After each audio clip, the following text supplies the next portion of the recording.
Morning has broken like the first morning. Blackbird has spoken like the first bird.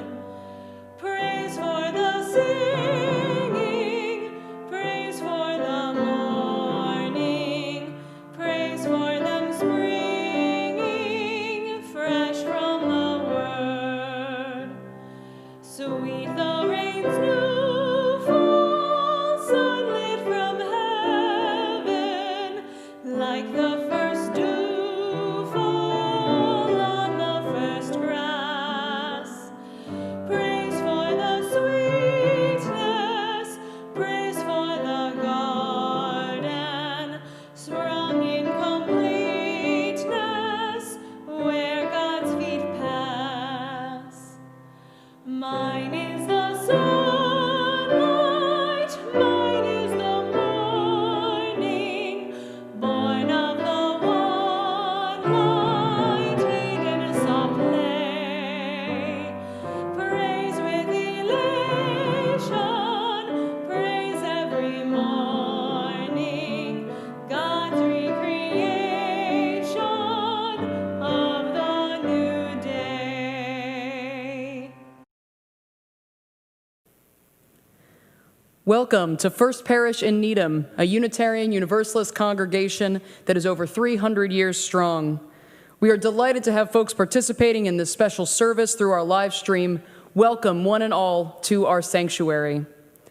As you'll hear in our covenant, we are a community of diverse theologies and philosophies dedicated to caring for one another, seeking spiritual truth, and serving the wider world.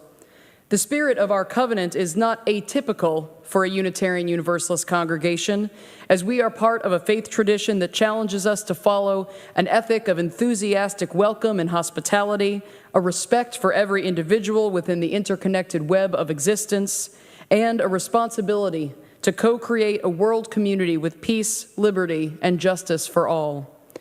Together at First Parish, we live into our responsibilities as a green sanctuary, a welcoming congregation, and a Level 2 sanctuary supporting congregation. We are also proud of our active commitments to racial equity, peace, anti-human trafficking, reproductive justice, and many charitable services to those in need. To learn more about First Parish, you can follow us on Facebook, Instagram, and YouTube, and sign up for our weekly newsletter and online worship services and weekday programming at uuneedham.org. I am Reverend Katie Scudera, minister of this amazing congregation and supervisor to the amazing minister we celebrate and ordain today, Sally Fritsche. Just as this congregation is dedicated to pursuing the ideals of our shared covenant and mission, we are also dedicated to nurturing Unitarian Universalism's incoming generation of ministers. Sally is in a cherished lineage of First Parish ministerial interns who have left positive legacies here, and she has the distinct honor and perhaps burden of having taught me how to be an internship supervisor. Sally has been working toward this day of ordination for many years, 2 of which have been spent at First Parish, with her serving as ministerial intern and, in her 2nd year, as assistant to our religious educator. She came to us in the fall of 2018, a lifelong Unitarian Universalist with recent training from Harvard Divinity School and Brigham and Women's Hospital Chaplaincy Program. With the conclusion of her ministerial internship with us tomorrow, Sally will have completed the requirements of our national denomination to be brought into ministerial fellowship, which necessitates that she demonstrate preparation and acumen in worship and rites of passage, pastoral care, spiritual development, justice work, church administration, and service to our larger faith that brings us into the future we dream about. Through this ceremony of ordination today, First Parish affirms that we have experienced Sally as such a skilled, prophetic, and kind minister, and that we joyfully commission her for this special kind of leadership in our broader Unitarian Universalist movement, trusting that she will use her power and authority wisely, ethically, and compassionately. Though she has certainly grown and deepened during her time with us at First Parish, I believe I speak for the congregation when I say that we recognized in Sally immediately the gifts for and call to the Unitarian Universalist ministry, especially for serving congregations. First Parish was immensely blessed by Sally's ministry here, perhaps most acutely now, as she finishes her time ministering to us in the midst of a global pandemic and anti-racist revolution, all while her supervisor is on parental leave. We are proud to bestow upon Sally the honorific of Reverend, and we are thrilled for the Unitarian Universalist Church of Urbana-Champaign that they will receive the blessing of the soon-to-be Reverend Sally's ministry this fall, though we will miss Sally dearly. Sally has come into our Unitarian Universalist ministry during a critical time in our congregational and national history. Unitarian Universalism needs ministers like Sally, with deep roots in our faith, pastoral skill with people of all ages, backgrounds, and identity groups, clarity on the call of justice, a dedication to lifelong learning and self-improvement, and a deep personal spiritual life that enriches all who she serves. We will not soon forget Sally's leadership in our congregation pastorally and prophetically. She has challenged us to live our faith's values in our relationships here at First Parish and in our conduct and work out in the world. Above all, Sally has shown us that she loves the ministry and the people to whom she ministers. In a book Sally recommended to me, the Reverend Liz Lerner-McClay writes that the ministry only deserves people who love it. Love ministry, love their congregations, love our movement, all of which deserve nothing less. And that churches need to call ministers they are deeply excited about. Sally, we are deeply excited about the future of your ministry and so grateful for how you have lovingly served us here at First Parish. Thank you for giving all of us the opportunity to give you the blessing of ordination. We love you. We light the chalice today, symbol of our Unitarian Universalist faith tradition, as dedicated UUs and proud parents to our daughter, Sally Fritsche. If you have a chalice at home or a candle to light, we invite you to join us in creating a warm circle of light that will mark this time together as sacred, connecting us all, even across time and distance. We light our chalice with these words from UU minister, Reverend Lisa Dagey. Why a flaming chalice, the question comes. It's the cup of life, we answer, a cup of blessings overflowing, a cup of water to quench our spirit's thirst, a cup of wine for celebration and dedication. The flame of truth, the fire of commitment, oil for anointing, healing. Out of chaos, fear, and horror, thus was the symbol crafted generations ago. So may it be for us in these days of uncertainty, sorrow, and rage. A light to warm our souls and guide us home.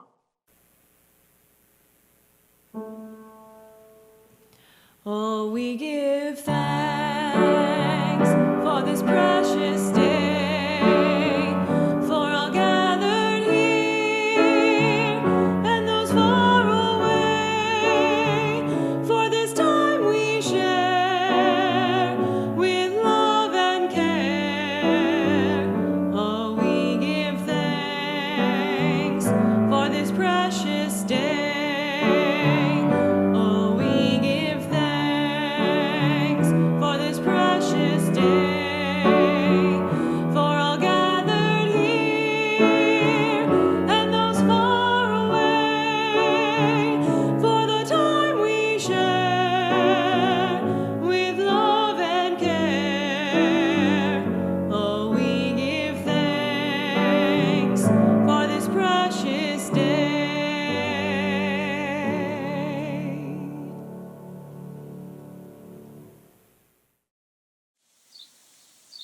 Good afternoon, and welcome to Sally's, soon-to-be Reverend Sally's, ordination. For those of you who don't know me, I am Roberta Altamari, the Interim Director of Lifespan Religious Exploration here at First Parish in Needham. And I am very grateful to have had these 2 years of working with and being inspired by Sally's many talents and gifts. I hold my Wonder Woman Chalice candle in honor of those gifts Sally has shared with me. She asked me to present the covenant part of her service today, and I have gathered some First Parish friends to help. Let's start with what is a covenant. In Unitarian Universalist tradition, the covenant is a set of promises the membership of the Church strives to honor with one another and out in the world. Thanks, Lynn. One of my favorite parts about being a Unitarian Universalist is being in covenantal community, striving for our shared ideals together. In our children's religious exploration program, we call it our promises for how to be. Here are some of our kids telling us their favorite parts. I like that our church promised that we take care of the earth. And I like that we promised to be kind. I like that we promised to be kind to each other. I like that we promised to take care of the earth. I like one of the promises that we make to each other is that we comfort one another. The end. It's the end of the recording. Thanks, kids. When I personally get confused, I look to our children's affirmation. We gather with thinking minds, loving hearts, and helping hands. It may sound simple and childlike, but it's not always easy to have thinking minds, loving hearts, and helping hands in this complicated real world. So here we come together to try. And best of all, when each of us brings our gifts one by one, each of us donating the gifts we are inspired to share, one by one, together, we can find peace and compassion. And now, without further ado, here are some more of our teens leading us in the Unison Covenant. Please now join with us in saying the words of this congregation's covenant, the promises we make to each other and to the world. We gather as a loving community to encourage and comfort one another. We gather as a diverse community to support each other in our search for spiritual truth. We gather as a service community to live our beliefs through action and care for our world. Though we cannot gather in person during this time, we are living these promises every day. Bone by Mary Oliver. Understand, I am always trying to figure out what the soul is and where hidden and what shape. And so last week, when I found on the beach the ear bone of a pilot whale that may have died hundreds of years ago, I thought maybe I was close to discovering something for the ear bone. Is the portion that lasts longest in any of us, man or whale, shaped like a squat spoon with a pink scoop where once, in the lively swimmer's head, it joined its two sisters in the house of hearing. It was only 2 inches long and thought, the soul might be like this, so hard, so necessary. Yet almost nothing. Beside me, the gray sea was opening and shutting its wave doors, unfolding over and over, its time-ridiculing roar. I looked, but I couldn't see anything through its dark-knit glare. Yet don't we all know the golden sand is there at the bottom, though our eyes have never seen it, nor can our hands ever catch it, lest we would sift it down into fractions and facts, certainties, and what the soul is also. I believe I will never quite know, though I play at the edges of knowing, truly know. Our part is not knowing, but looking and touching and loving, which is the way I walked on softly through the pale pink morning light.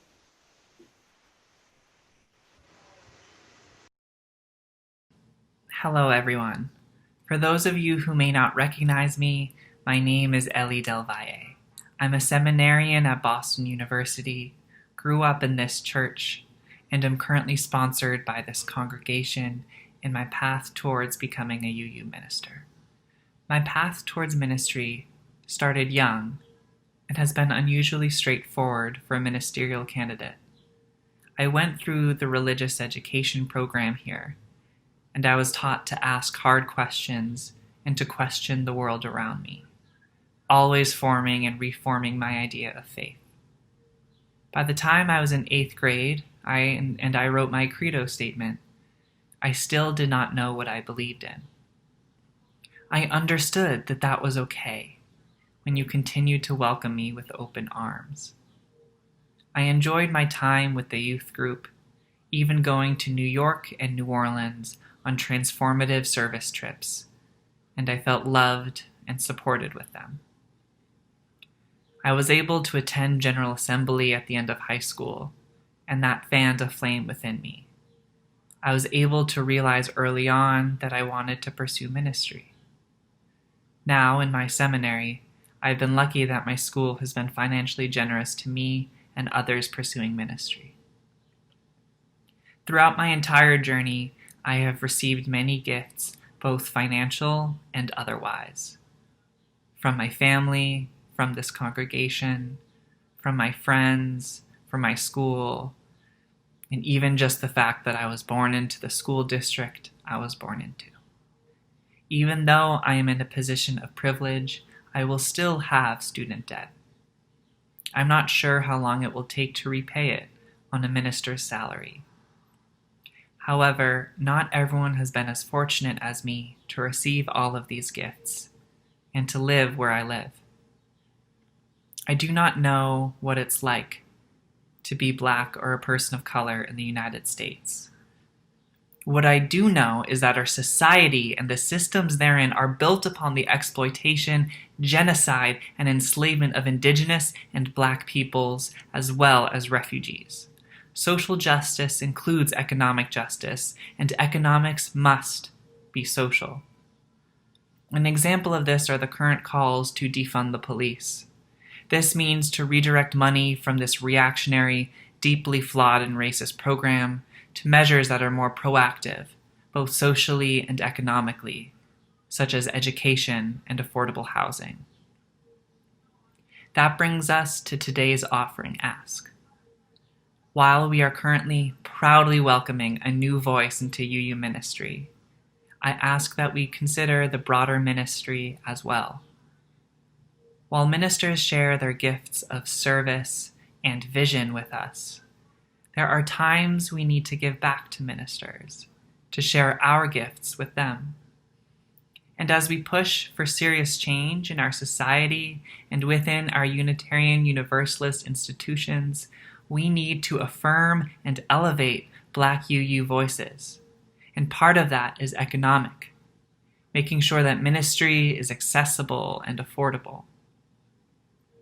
The offering today will be split between two organizations, the Living Tradition Fund and DRUM. The Living Tradition Fund provides scholarships and need-based grants to UU seminarians and ministers in financial crisis.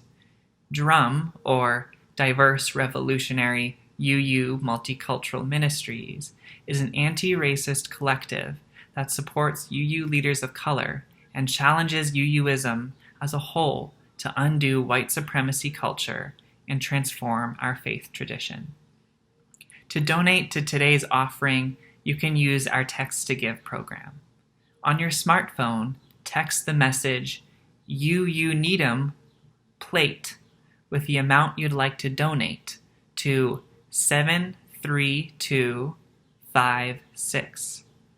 That's capital U, capital N Needham, space, capital P plate, space, and then the $sign with the amount you'd like to give, all together in one message. And text that to the number 73256.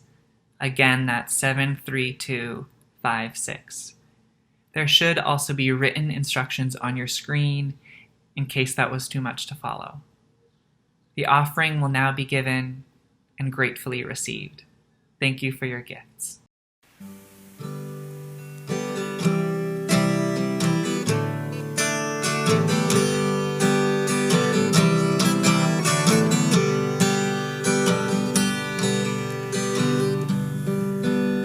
The stream sings it to the river sings it to the sea sings it to the boat that carries you and me. Somos el barco, somos el mar, yo navego en ti, tú navegas en mí.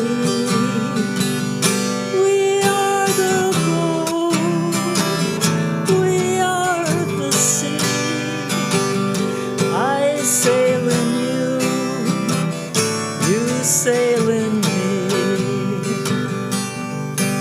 Now the boat we are sailing in was built by many hands, and the sea we are sailing on, it touches many sands. Somos el barco, somos el mar, yo navego en ti, navegas en mí. We are the boat, we are the sea. I sail in you, you sail in me.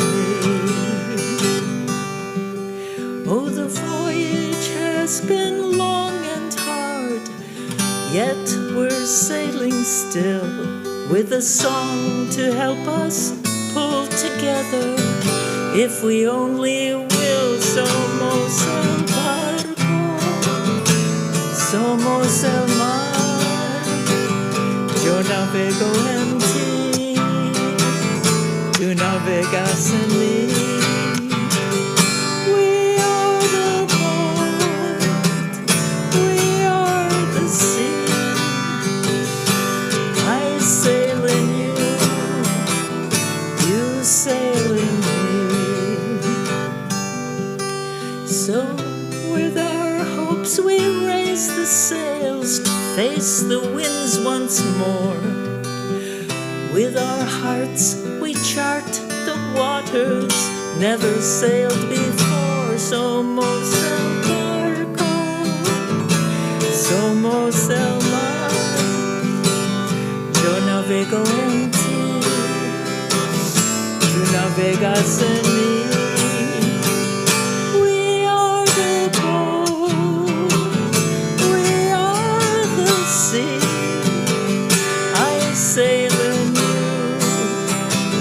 you sail in me.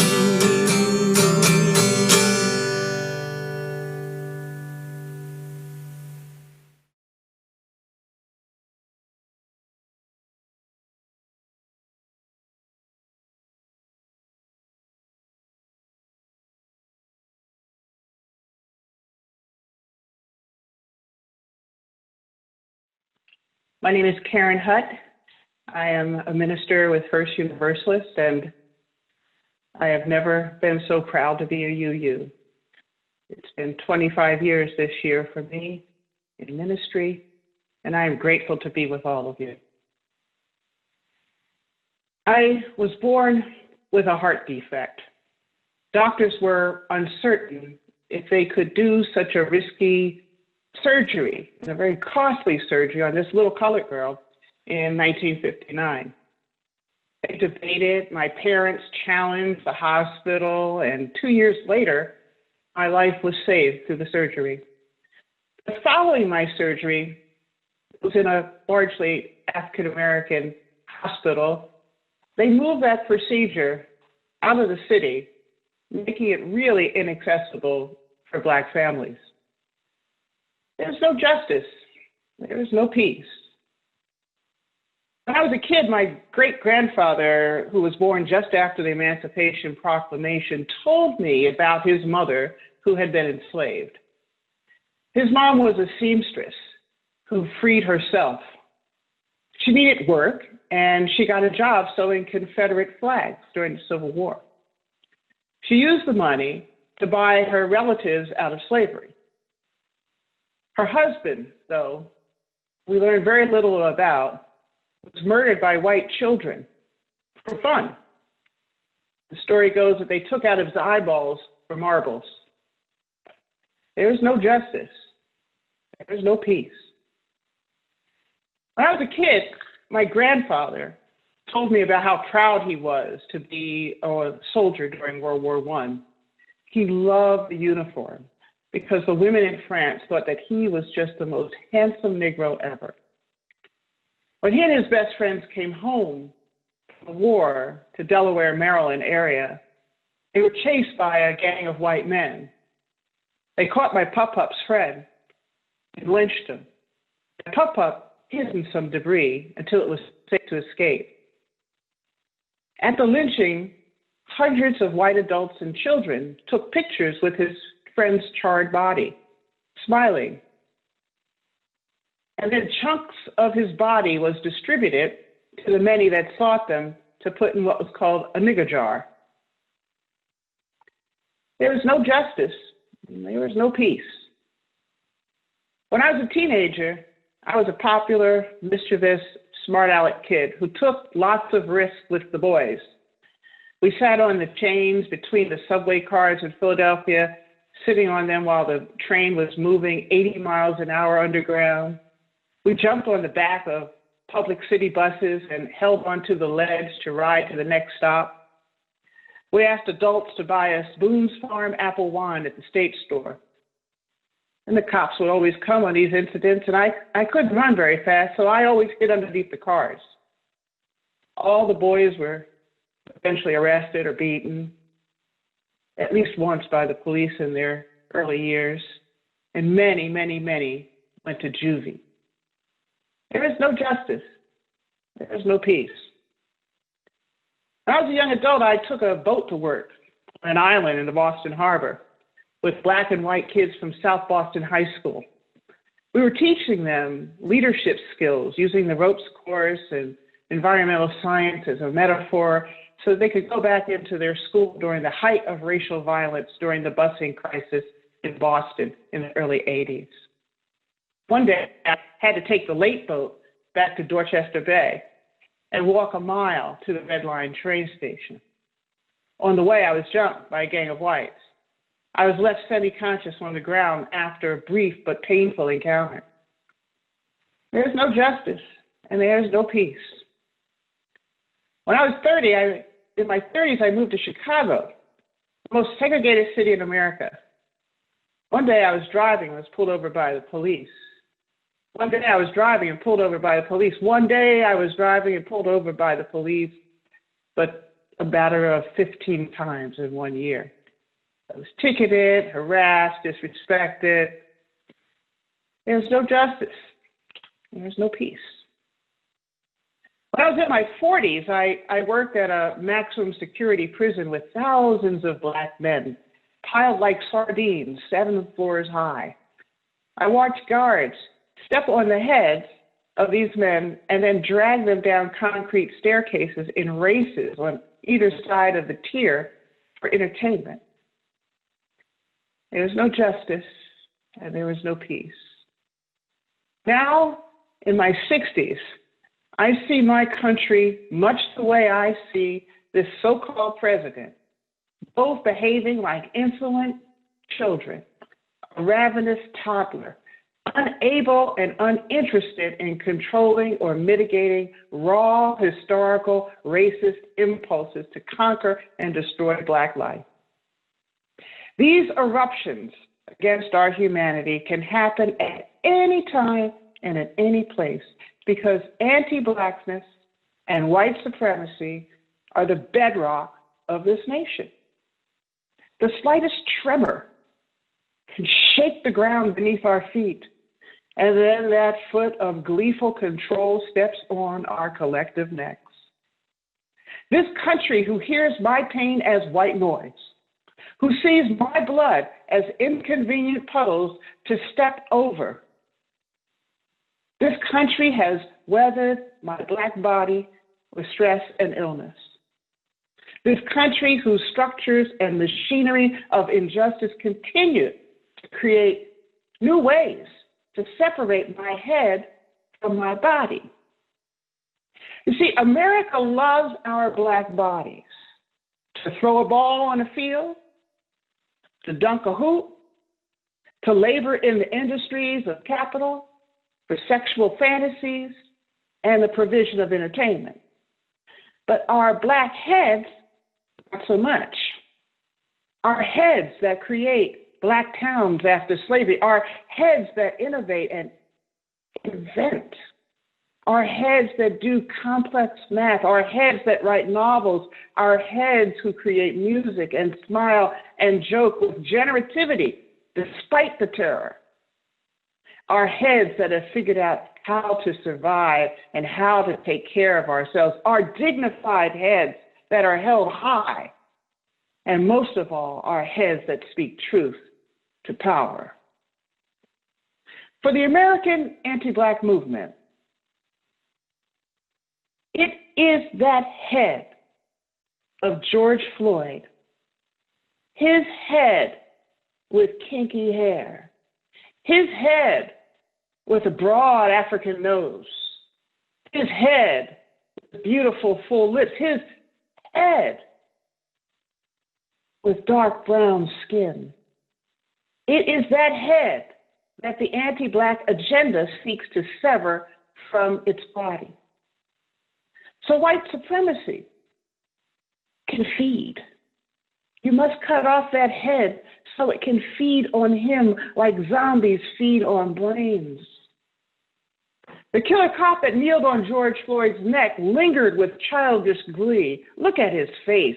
And he's lingering with institutional sanction, thinking that this was okay, that this was acceptable to do. He looks bewildered at all the fuss as he casually keeps his hand in his pocket, just passing the time on a Black man's neck.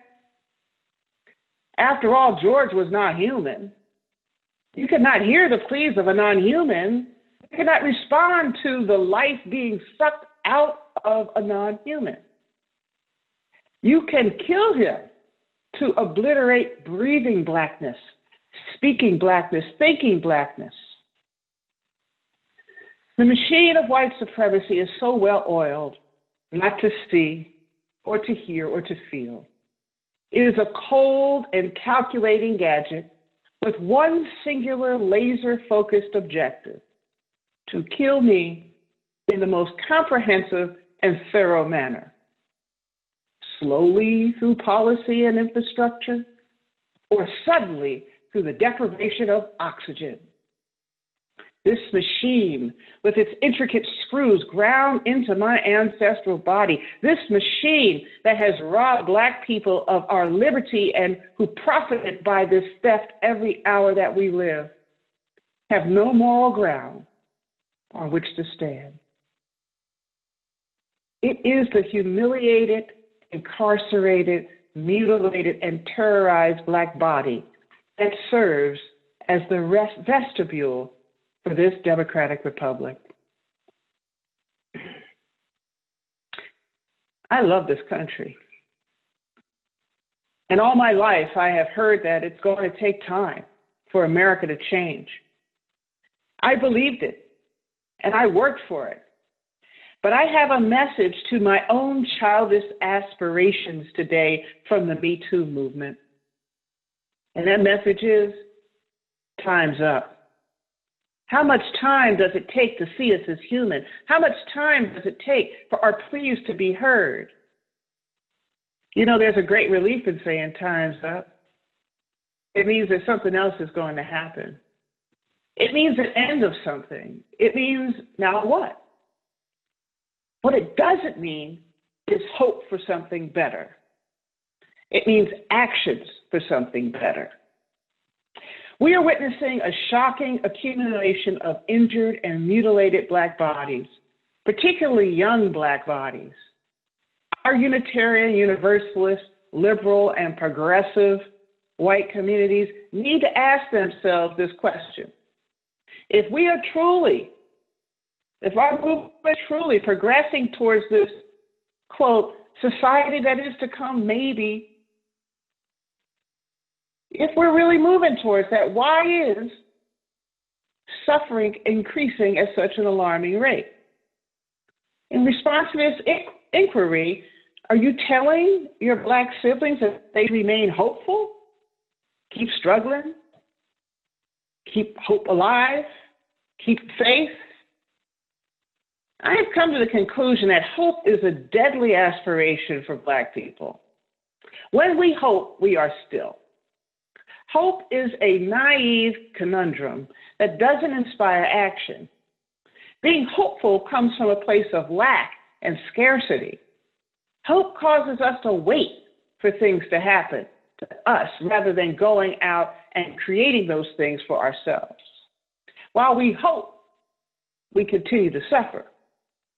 America depends on Black people to wait and hope and pray so white supremacy can continue maintaining and adding to our suffering. My great-grandfather hoped, and he and my family taught that during the uprisings, taught me during the uprisings in 1968, that the political arithmetic of this country wants us to hope while it's saturated with violence. It was founded on looting in the Boston Harbor.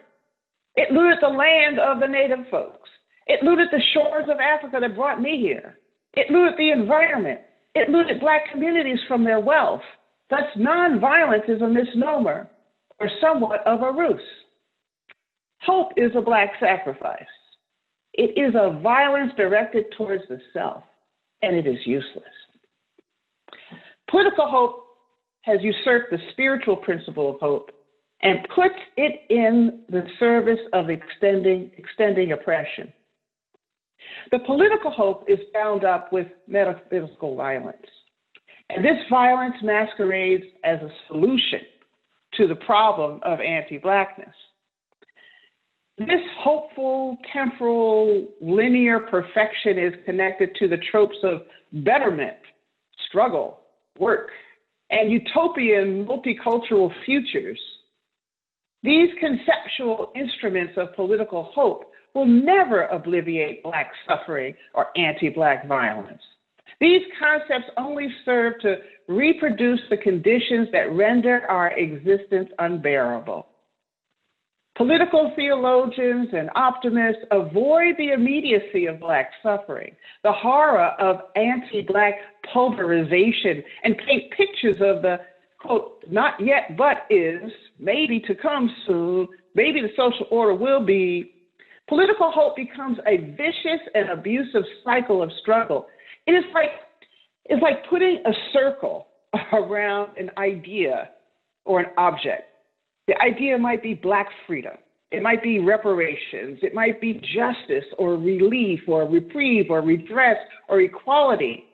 Putting a circle around that and then making it inaccessible because it doesn't really exist.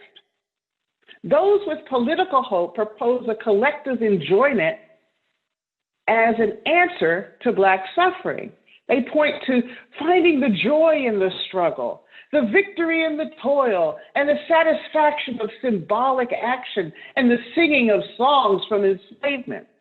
How repulsive is it that in our very own hymnal, there is a song, "No More Auction Block for Me," white UUs singing about toil and struggle as Black youth are slaughtered daily. Black bodies are incarcerated as forms of capital. Black infant mortality rates are soaring, and hunger is disabling the bodies, minds, and spirits of desperate Black youth. These conditions are deep problems, and singing spirituals does not address the terrifying fact that the world depends on Black death to sustain white life. They depended on my ancestors' death, but I'm here to say time's up again. I'm here to say it for Richard Johnson, my great-grandfather, who said at the end of slavery was just a coffee break. And he went on to create numerous Black businesses, employed much of his community in good jobs. Time's up for Walter Grooms, my pop-up, who, like other Black soldiers, was a war runner across the battlefield who took messages from one battalion to another. across explosive areas. He came home to be a union organizer at the Navy Yard. Time's up for Shirley Grooms, my mother, a social worker, and George Hutt, my father, an engineer and politician, who risked everything. They risked everything walking me one day across a racial barrier to enroll me into an all-white school that had the resources they believed I need for my education. My ancestors did not hope and wait. They acted and organized.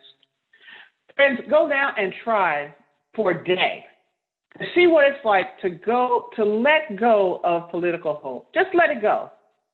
Imagine the creation of a spiritual, human, life-centered, life-giving hope that's rooted in the reality of the world we have now, not the one we dream of. Imagine the creation of a spiritual, human, life-centered, life-giving hope that will be built with the black and white ashes that have been left on Lake Street. Imagine. Blessed be. Amen and Ashe.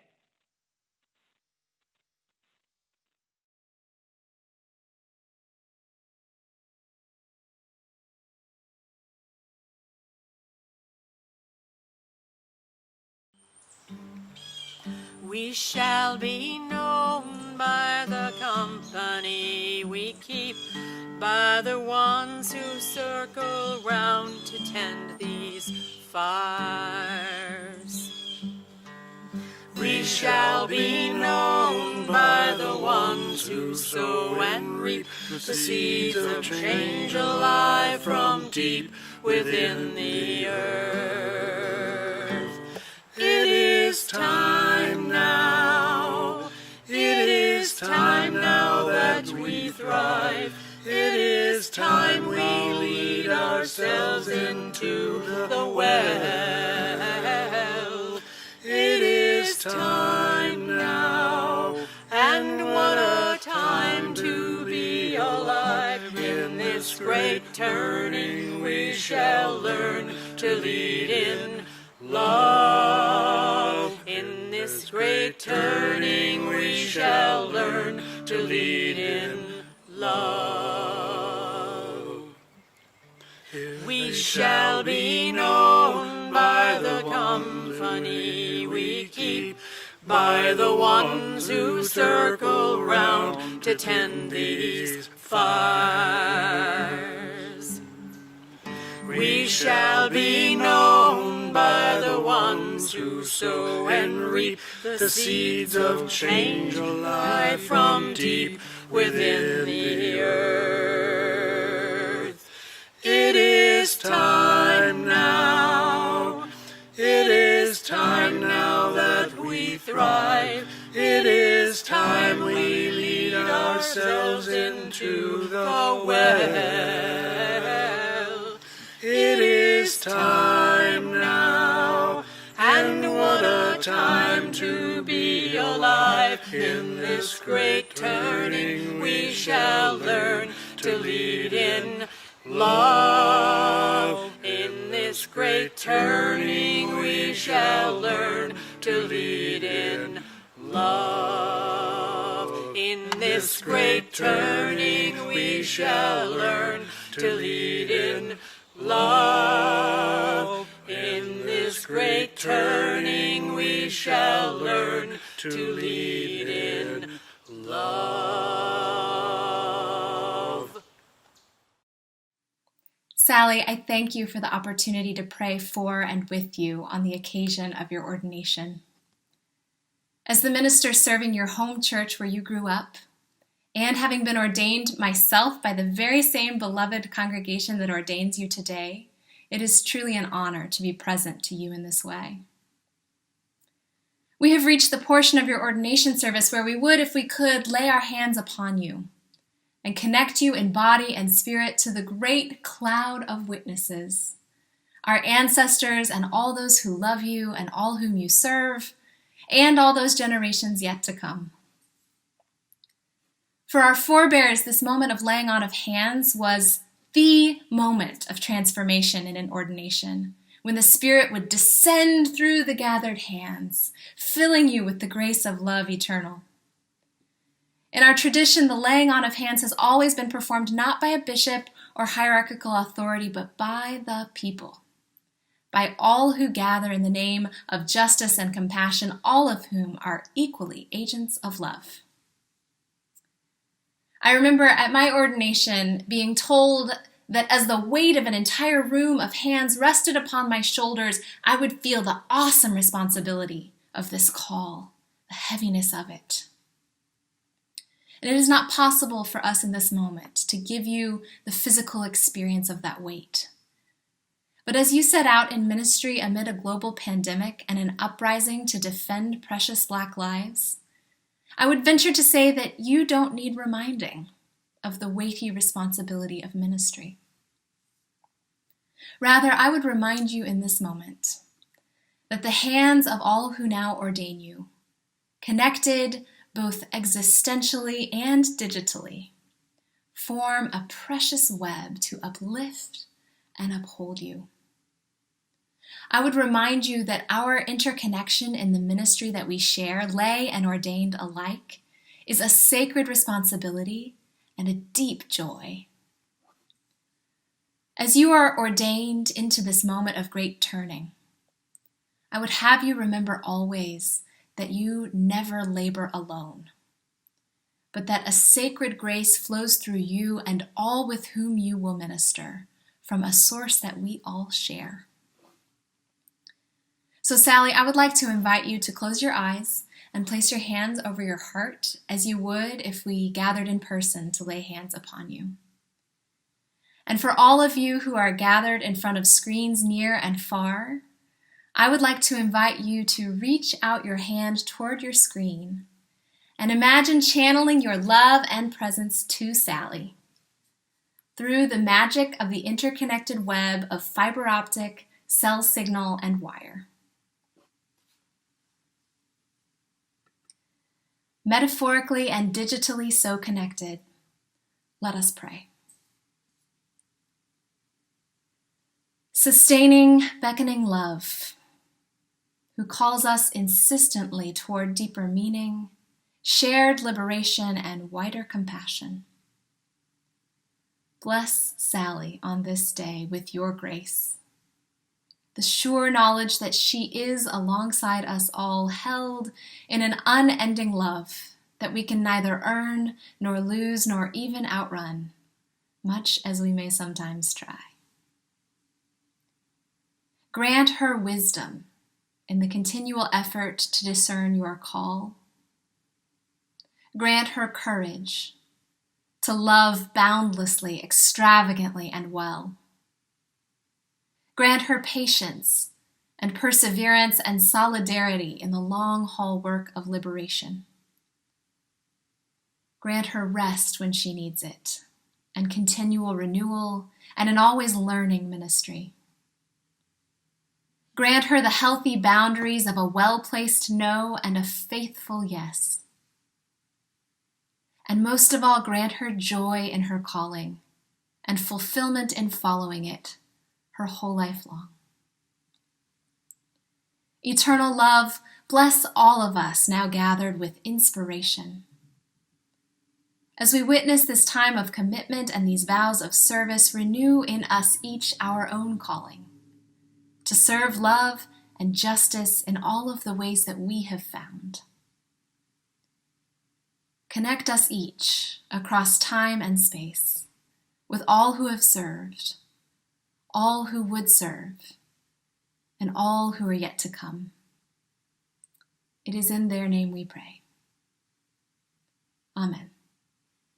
So Sally has been serving as our ministerial intern for 2 years, and in those 2 years, we have seen her grow in skill and confidence, turning into a minister we are now proud to call our own. She has been a support for this community in times of trial and sadness,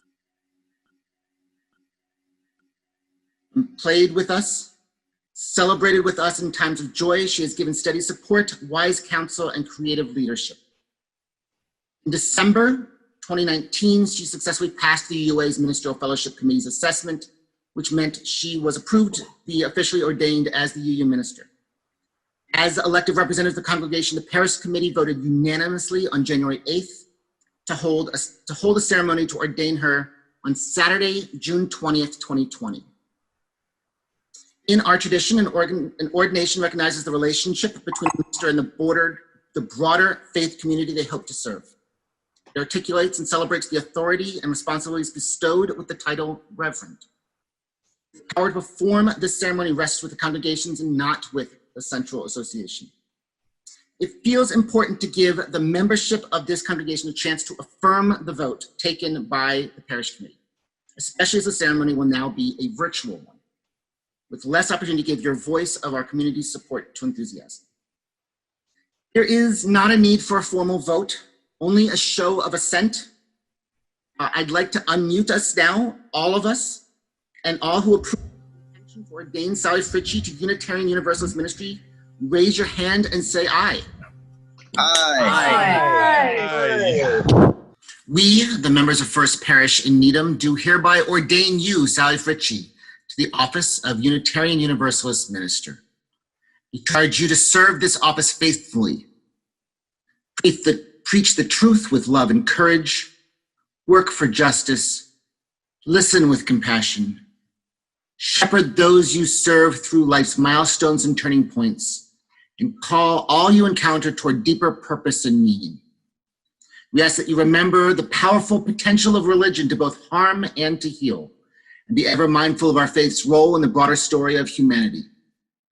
We call you to bring your whole self to ministry, to always honor your commitments to your deepest values, to the people you serve, to the traditions of Unitarian Universalism, and to the wider world.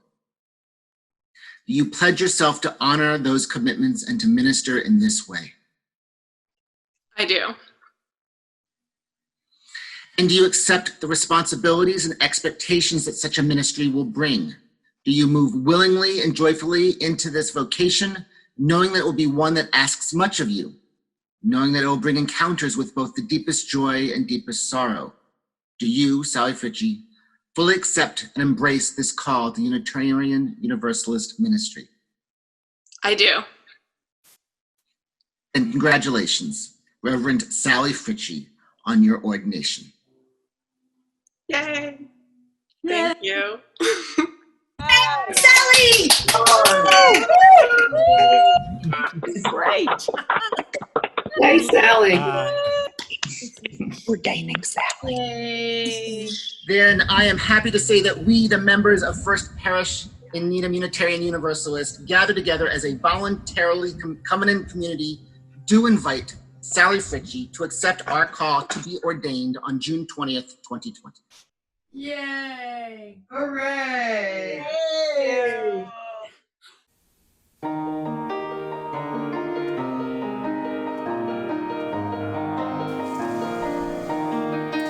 From the light of days remembered burns a beacon bright and clear, guiding hands and hearts and spirits into faith set free from fear. When the fire of commitment sets our mind and soul ablaze, when our hunger and our passion meet to call us on our way, when we live with deep assurance of the flame that burns within, then our promise finds fulfillment and our future can begin.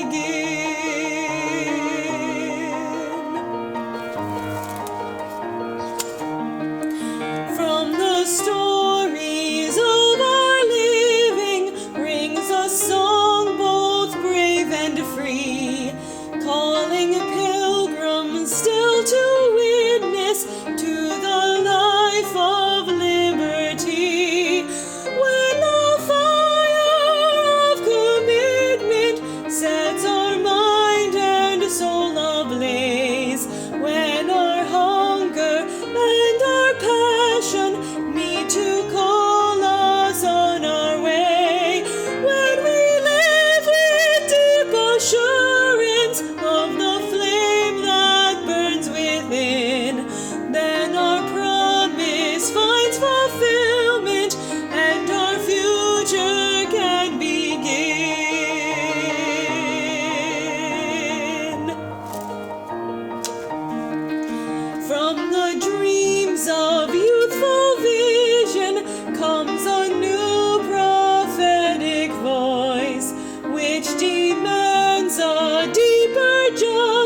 Today, it is our great joy to honor Sally Fritsche in her passage from intern to minister. During your internship at First Parish, Sally, you have offered abundant creativity and heartfelt dedication, taking many risks as you explored the meanings of your ministry. You have joined our celebrations and weathered countless storms, expected and unexpected. In all these, you have selflessly tapped the deepest sources of your own spirituality to enrich our lives and, dare I say, souls here at First Parish Needham. Whether called upon to provide inspiration or consolation, you met each moment with genuine joy and sincere compassion. Today, in return, we offer our abundant gratitude for all you have given and taught us, confident in the knowledge that future congregations will be inspired by your ministerial leadership.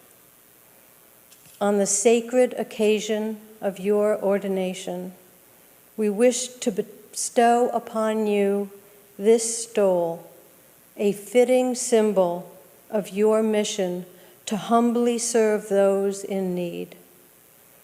In keeping with the Unitarian Universalist calling to respect the interdependent web of all existence of which we are a part, this stole includes your chosen images of the natural world and a flaming chalice to light the way.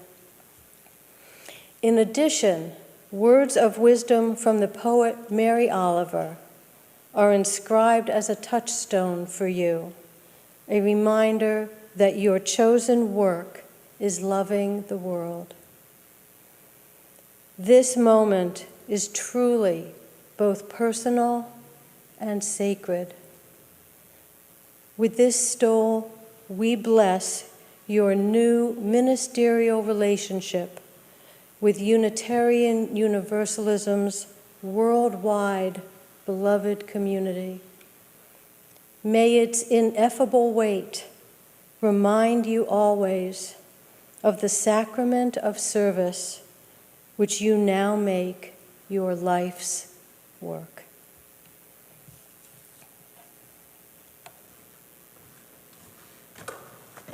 Sally, I'm going to leave this for you now with great love and deep respect.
Thank you.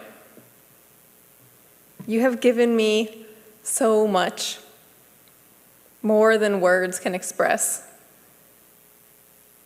Ordaining me today grants me the title Reverend and the right to wear a minister's stole, but more importantly, it reflects and affirms my deep wish to do the work of ministry in the world.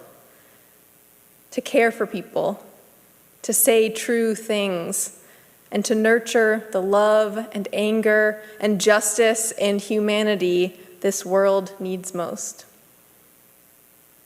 This congregation has been so important to me. You have made me a minister. It is my absolute joy and honor to be ordained by you, even though we can't gather in person. It's strange to know that I am here speaking into an empty sanctuary, and I am also there, watching along with you on my laptop, listening to the prophetic words of Reverend Hutt, seeing the faces of my parents and my congregants and my colleagues, the people who will hold me up and hold me accountable. You have, all of you, made me a minister. And for that, I can only say thank you.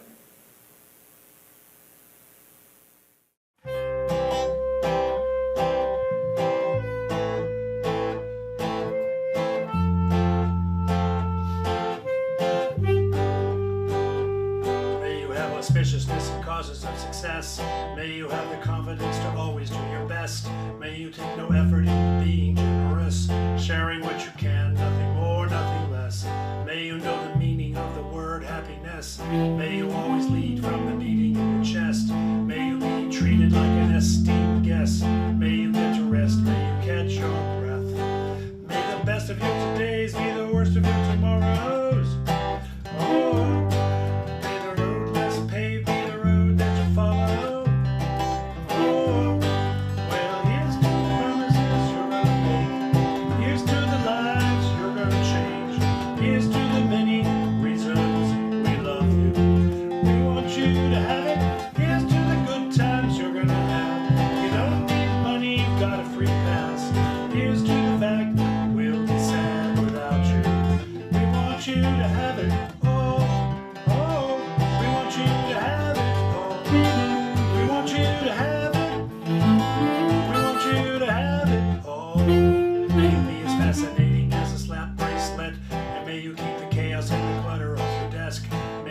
Unquestionable health and less stress, having no congestion, so immeasurable wealth. May you get a gold star on your next test. May your educated guesses always be correct, and may you win prizes shining like diamonds. May you really own each moment to the best. May the best of your todays be the worst of your tomorrows. Oh, may the road less paved be the road that you follow. Oh, well, here's to the promises you're gonna make. Here's to the lives that you're gonna change. Here's to the many reasons we love you. We want you to have it. Here's to the good times you're gonna have. You don't need money, you've got a free pass. Here's to the fact we'll be sad without you. We want you to have it. Oh, oh, we want you to have it. Oh, we want you to have it. We want you to have it. Oh, I want you to have it. Oh, all you can imagine. Oh, no matter what your path is, if you believe it, then anything could happen. Go, go, go. Raise your glasses. Go, go, go. You can have it all.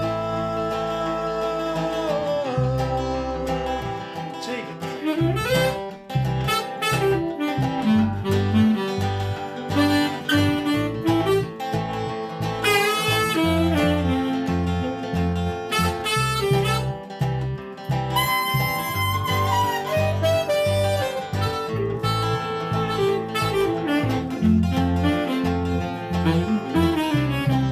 Oh, we want you to have it. Oh, we want you to have it. We want you to have it. Oh, well, here's to the good times you're gonna have. Here's to you always making us laugh.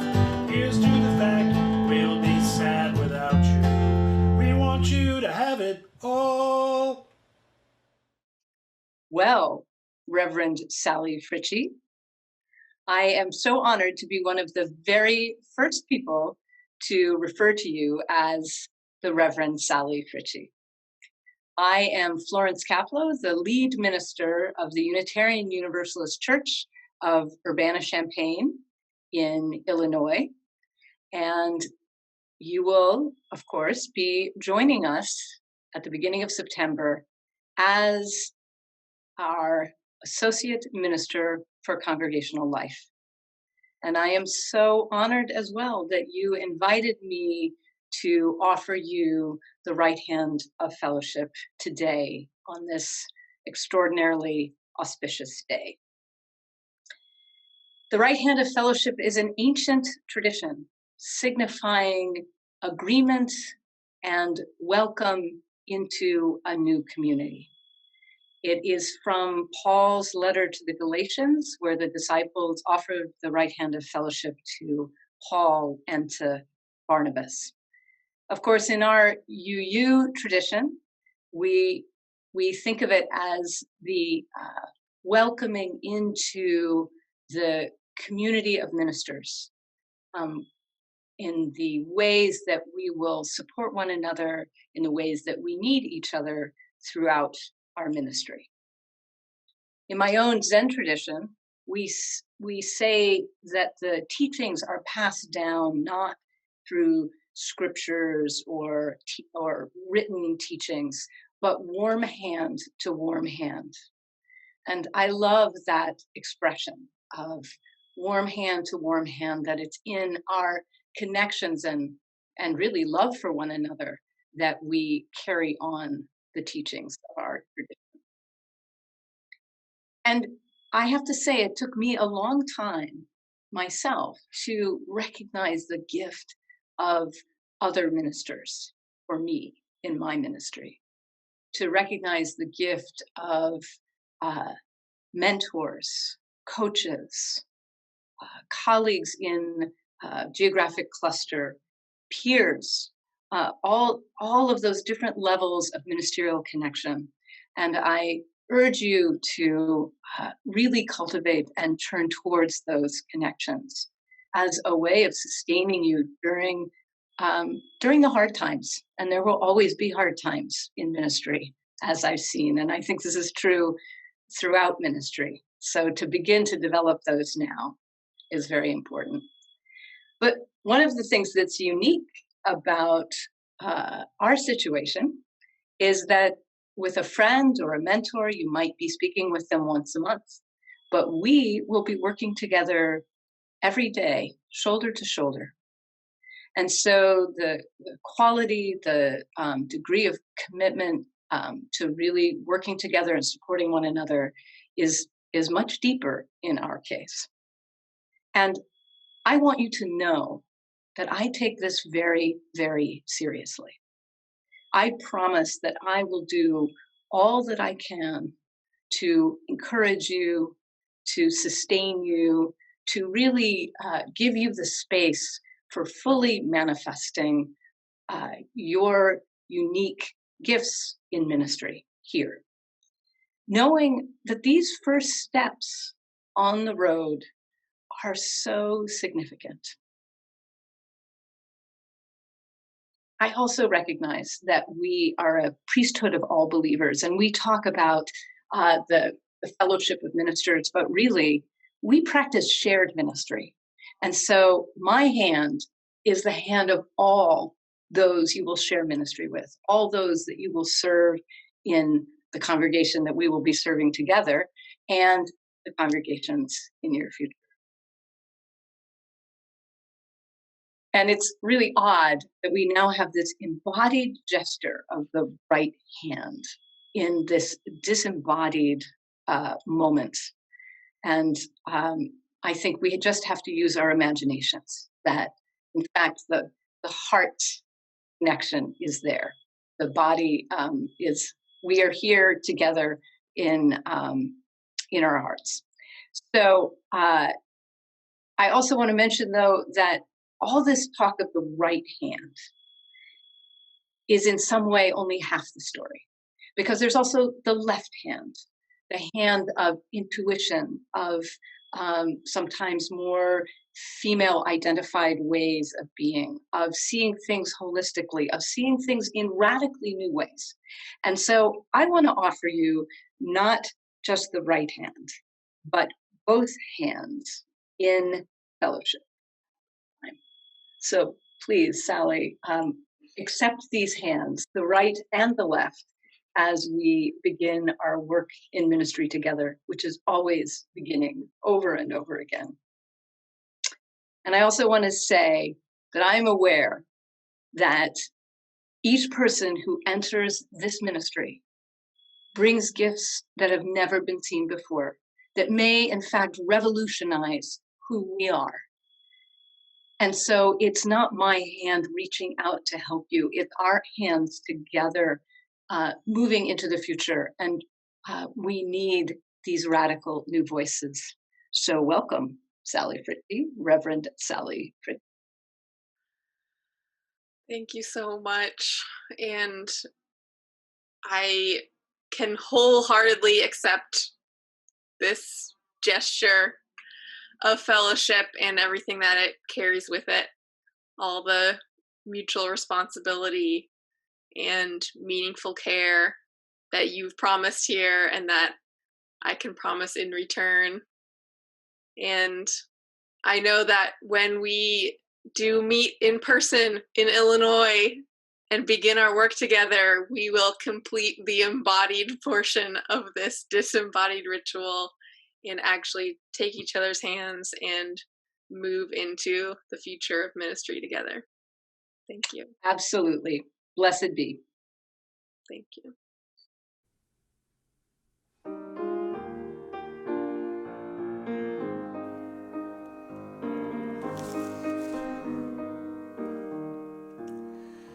When our heart is in a holy place, when our heart is in a holy place, we are blessed with love and amazing grace. When our heart is in a holy place, when we trust the wisdom in each of us, every color, every creed and kind, and we see our faces in each other's eyes, then our heart is in a holy place.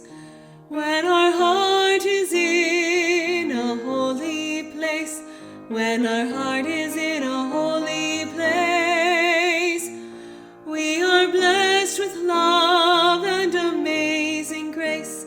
When our heart is in a holy place, when we tell our story from deep inside, and we listen with a loving mind, and we hear our voices in each other's words, then our heart is in a holy place.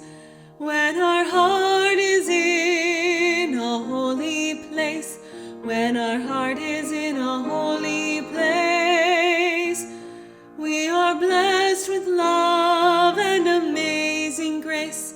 When our heart is in a holy place, when we share the silence of sacred space, and the God of our heart stirs within, and we feel the power of each other's faith, then our heart is in a holy place.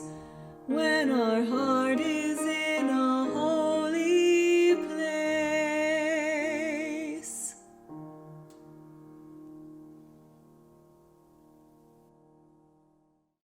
Hello, I am Marcy. And I am Rana. We are both members of Sally's Intern Minister Committee. This part of the ordination is a call to charge for the new minister, or our to-do list for Sally as she sets forth in ministry. Although we will not hear the voices of all those in attendance, we would like you all to participate in this portion of the ordination. Rana and I will be reading our congregation's charge. We will alternate by responding to the charge with, "We charge you to engage." We ask that you all respond with this as well. As our society grapples with systematic injustice, prejudice, and hate, We charge you to engage. Because the freedoms and privileges you may have are ones that all community members should have. We charge you to engage. Because there are people in power that seek to remove or limit LGBTQ rights. We charge you to engage. Because Black Lives Matter.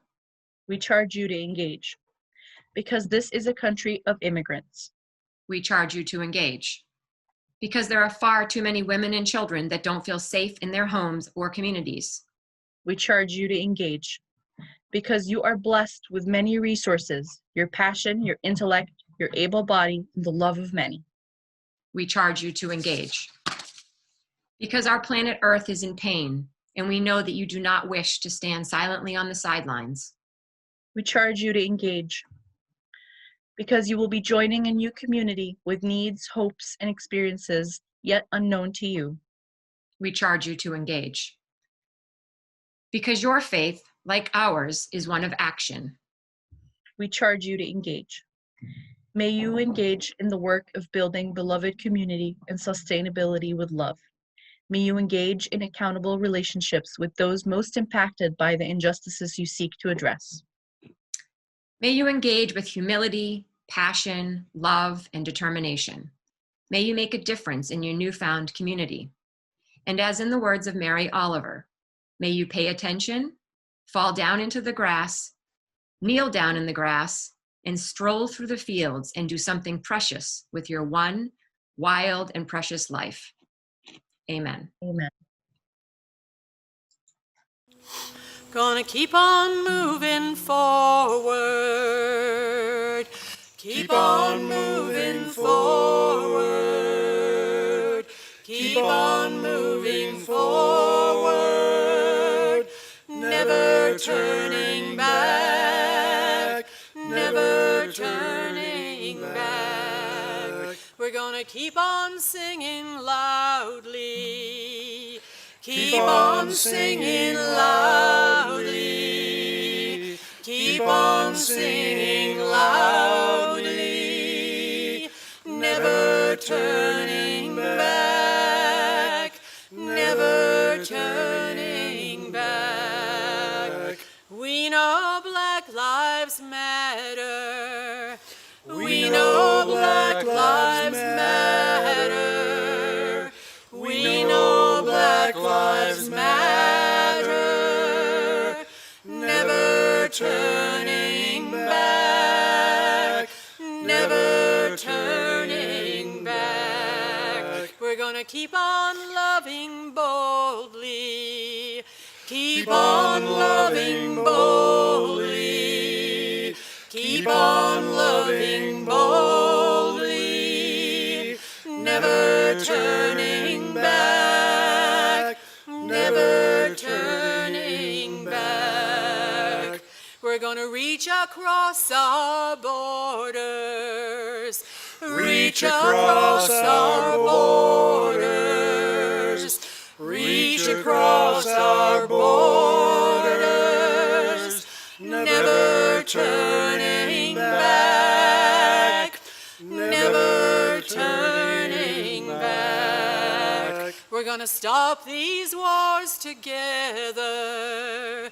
Stop these wars together.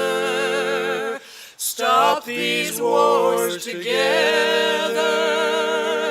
Never turning back. Never turning back. We're gonna keep on moving forward. Keep on moving forward. Keep on moving forward. Never turning back. Never turning back.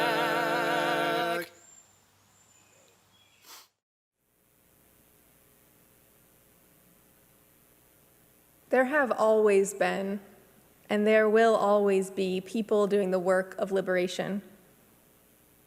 In an uncertain world, this is a fact I can root myself in.